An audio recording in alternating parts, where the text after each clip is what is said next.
start building the community around your game. And this gets into a whole other episode that we basically did on why building your community is so important, because this is a big reason as to why you will succeed or fail. Your game can be amazing, but if nobody finds it, right, then it doesn't matter.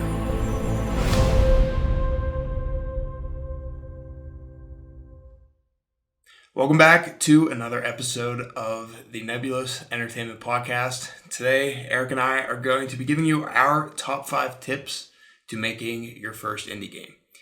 And we're really more speaking to solo devs than we are to people with a team, but it always helps to have a support group or a team if you have one of those as well. So, Mr. Lund, would you like to kick us off with what number 1 is?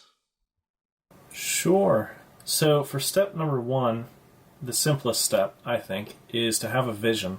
And that is to kind of have a broad phase where you start with your base idea, maybe your base concept for the type of game, or the world that you want to create, or a character that you want to create it around.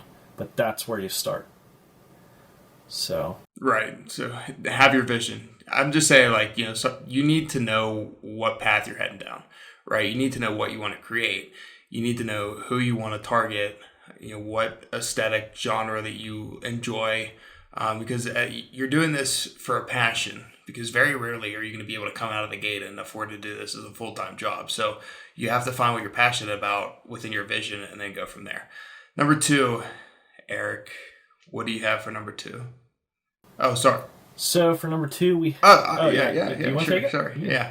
Yeah, you can take it. This is the planning stage. So you need to identify your scope, organize your thoughts, right? So kind of like what we had talked about, a vision. You need to know where you want to go. And then when it comes to the planning phase, you're going to float ideas. You're going to organize your thoughts. You're going to start writing stuff down on paper and basically knowing your capabilities. What are your strengths? What are your weaknesses?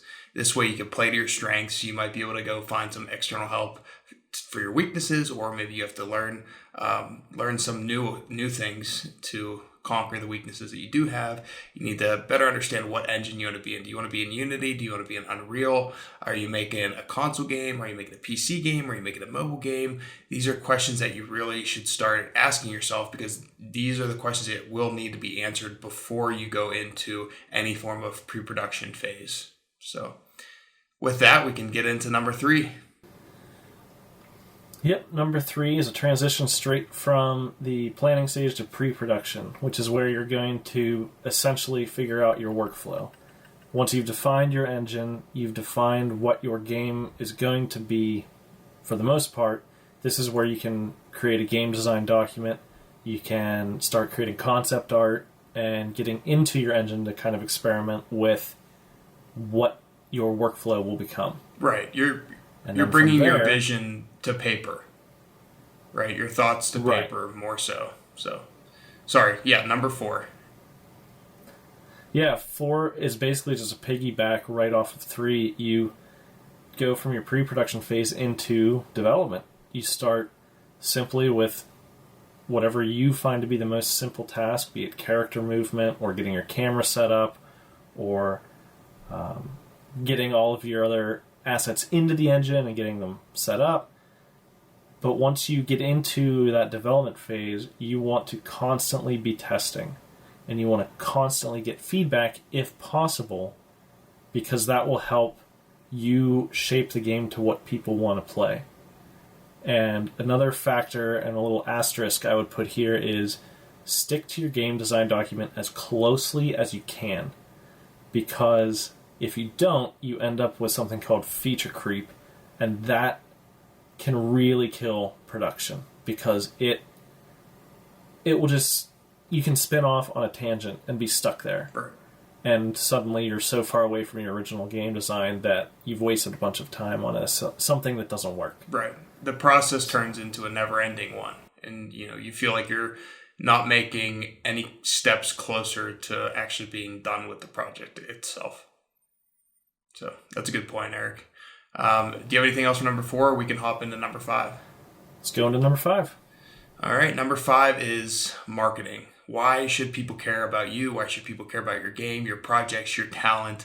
Because if you get into game development, I mean, you're talented. It's not easy, so you've made it through the vision stage, you've made it through the planning stage, the pre-production stage, the development stage. Now you're at the marketing part, right? And when it comes to marketing, don't just wait until your game or your project's out and then start marketing it. You need to be, getting eyes on it, marketing it way before this. I would say start around the pre-production phase. And this is just to get feedback. And then when you're working through development, make sure that you're like on social media. Maybe you get an email list going to start getting some potential like internal testers, right? Some alpha testers, some beta testers, and especially nowadays, like use TikTok. You start building the community around your game, and this gets into a whole other episode that we've basically did on why building your community is so important, because this is a big reason as to why you will succeed or fail. Your game could be amazing, but if nobody finds it, right, then it doesn't matter. Like you could have spent 2 years on a game, but if nobody knows about it, then it's not going to go anywhere. So you need to market. Marketing is just as important, if not more important, than actually building the project itself, because you need people to find it, right? It's not easy. It's not easy at all, because there's a lot of games out there. So you need to give people a reason to care about your games and to care about your skills. Now, you do bring a certain skill to the table with your game. Every game is different, right? So every game has an advantage to some extent, and it's because it's made by different developers with different strengths and different weaknesses. Even with like the AAA studios, they play to their strengths just like you did whenever you built your first game. Right. So, marketing it it's a lot, especially because you need to be consistent with it. You need to have patience with it, because you're most likely not going to gain hundreds of followers every week. So it does get frustrating. It gets frustrating because you know how much time, money, sweat, effort, blood, tears that you've put into this project and into this game. But when push comes to shove, other people don't care. You got to give them a reason to care. Talk about what your strengths are with the game. Why is your game important? What is your unique selling point? What is your competitive advantage? These are all things that you need to address when you're marketing it. Why are people having fun with it, right? Like, make it relatable, right? If you give people an opportunity to relate to your game, to place themselves in the shoes of this character, so let them escape reality, they'll keep coming back. They'll keep coming back. Look at Elden Ring. It's crazy. Crazy, man. Eric, did you have anything else for marketing? I know that you and I basically handle the marketing for Nebulos. We keep it pretty clean, pretty professional. So do you have any tips that you would like to say? Honestly, it's been a learning curve for me, and I think that's something that you should embrace. Is if you don't know what to do, don't fret. Just start trying something. Like, putting something out there is better than having nothing out there. And that's, Cam, you're like always telling me, we just need to post. We just need to post. And I think that's probably the core foundation. Your quality will come in time. You just have to start the process and get yourself into that rhythm of consistently having a social media presence. And it'll go beyond that into other marketing techniques eventually, like ad space and things like that. But for starting out, utilize the tools that you can for free, because there's a lot of them. There's a lot of social media platforms that, one correct post can get you a ton of interest. So, yep, a lot that of would views. that'd be my core thing, is just, try and get started.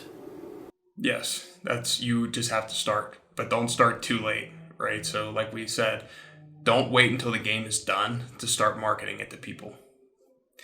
That's not going to be the good way to go about it. And, last but not least, I guess this is just a hidden tip from Eric and I to whoever watches this, is you need to have a level head. So, this tip would be, I mean, you have to be patient. You have to, there's going to be a lot of hurdles that you got to climb. You don't get into this industry to make money, as bad as that sounds. And the reason I say that is because gaming as a whole is, hundreds of billions of dollars in terms of revenue each year for the industry.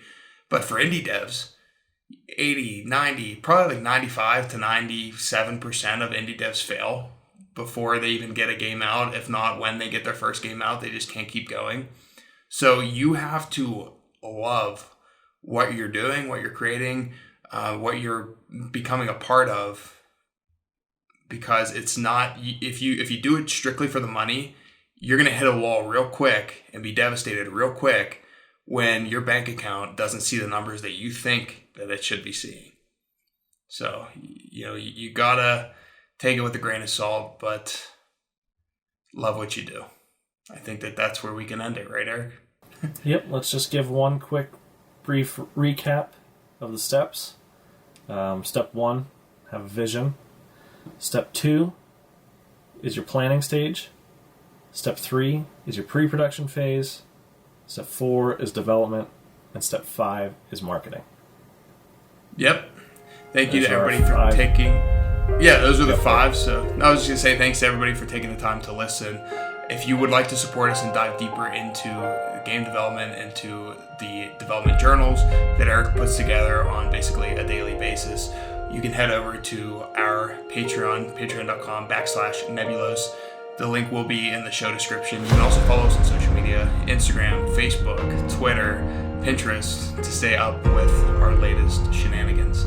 Above all, remember that there is a story in all of us, but it's up to you to choose how you write yours.